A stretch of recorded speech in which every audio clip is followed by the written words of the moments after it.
Alright, so here's the complete manifold, and you can see I'm holding about 110, 112 PSI.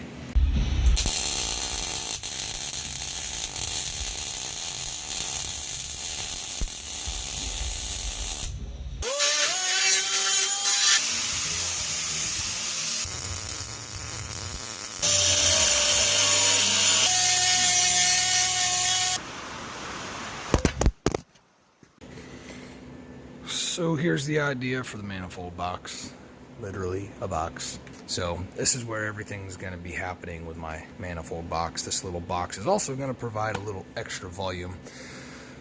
I don't really know what the volume size of the cage is just yet, but we'll get there eventually. Just added little tabs right here for the fire extinguisher to get bolted onto. I'll be showing more about that here soon. But it's pretty much wrapped up. Everything is closed off. The bottoms of the B-pillars, I've got the holes plugged in the bottom of those. Those are the original OEM brackets.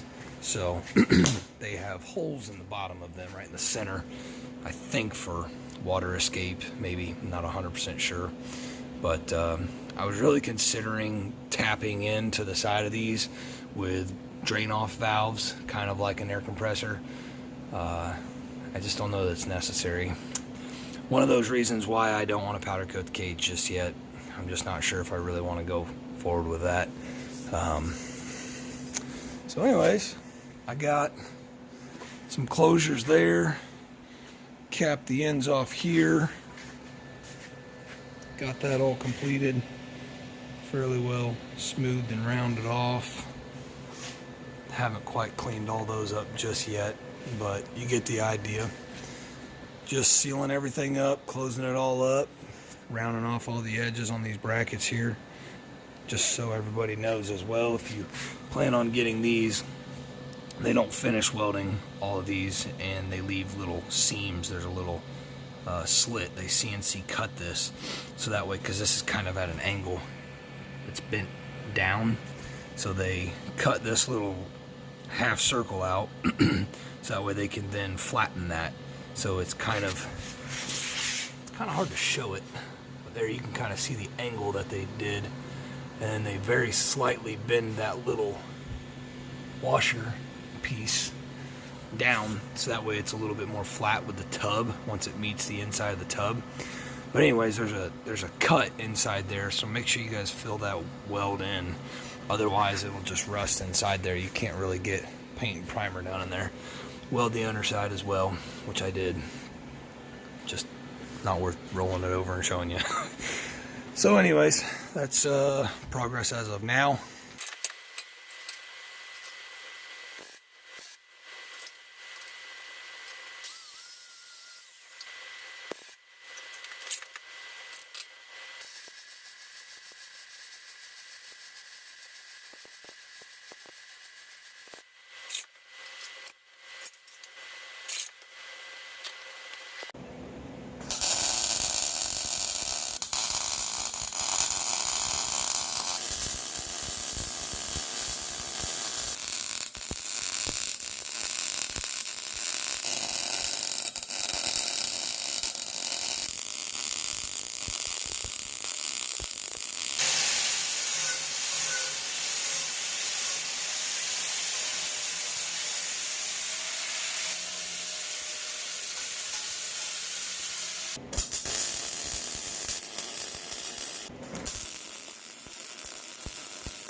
Kind of the basic gist of it here.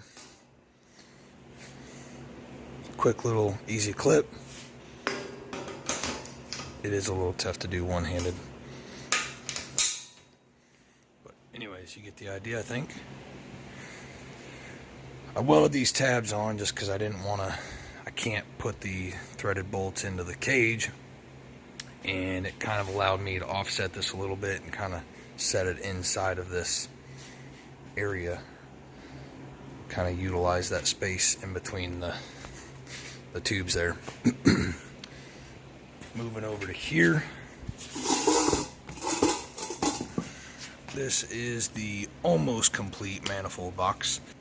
That's definitely backwards. So that will be the completed boxed in look once it's all said and done. Well, my tap set showed up. A little bit bummed out. Cases boogered up. They were all scattered around inside here when I got it. It's just a cheap Amazon set. It was like $26 or something like that. It's definitely cheap. I'm not gonna lie. Some of the threads on it are not very cleaned up. You can tell when they machined out the cutouts right here, grooves, whatever you want to call them. They didn't clean the threads back up. Who knows? Maybe they'll self-clean. Maybe that's why they did it. But at any rate, I finally got my tap. So I'm gonna get to drilling these out and making these holes, except a 1/4 inch MPT thread.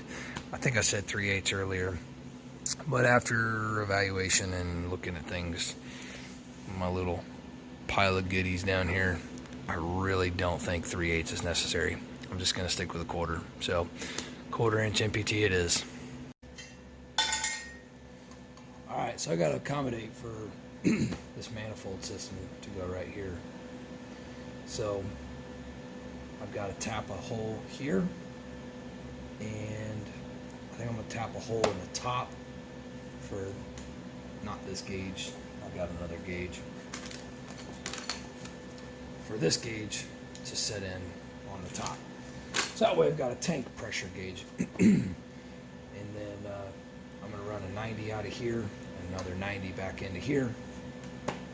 And that way I will have the ability to have a shutoff valve right here, so I can disconnect the cage or the tank entirely. And then the manifold, I'll build a little bracket off of here that these four bolt holes will bolt into, and it'll be able to sit right here somewhere in this area.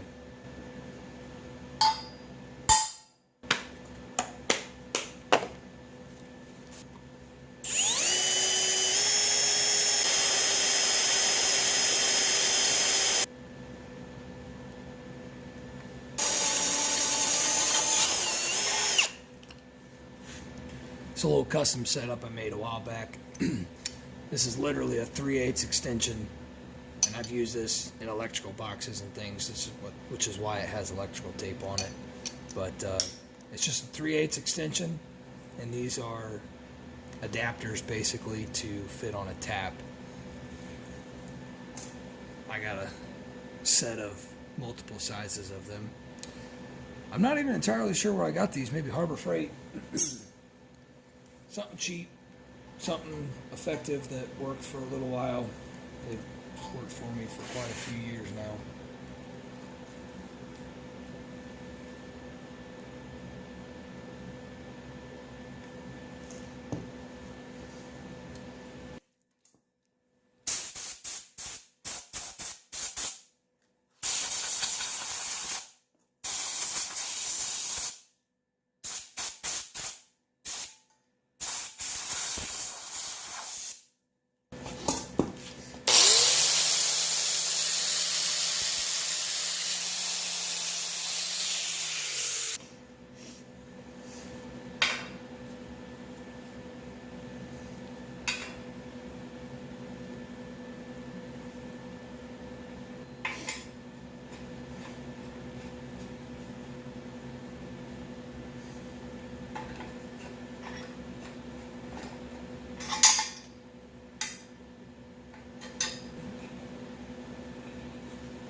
gonna take this all back apart, build a little plate for right here. So that way this can bolt to something solid. So that way it's not all resting and riding on this one point right here. I was gonna do a flex hose between this point and here, but that little whip is just a little bit too long.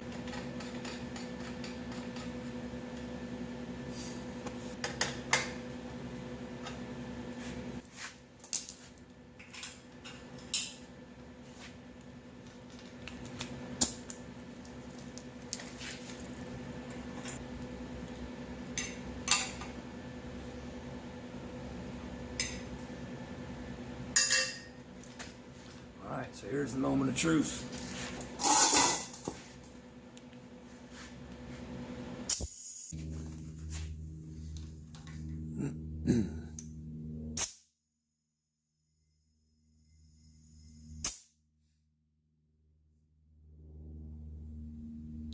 Now it's dropping pretty quick. 120. We'll say we put it at 120. Alright, so here's the complete manifold, and you can see I'm holding about 110, 112 PSI. The cage is holding air. Unfortunately, I didn't put enough Teflon tape on everything. This was just kind of a quick mock-up, so this is leaking right here, so that's what you're hearing right there when I open the valve. Anyways, I added this valve for this very purpose, so that way if one of these was to get broken off or anything like that, something was to fail, I can at least lock the tank off and seal off the tank. I don't know, I'm just kind of having options here. In addition to that, that way if maybe say the tank ever leaks, I can still, my compressor line will be coming in from here. I can close the tank off and not worry about trying to pressurize the tank. Instead, I can just utilize the compressor as the compressor. So again, just having the options of what ifs. I made up this little plate setup here so that way it would kind of support the manifold block. This was intended to have flexibility and mobility, just in the event that these threads changed a little bit whenever I do the final assembly of everything.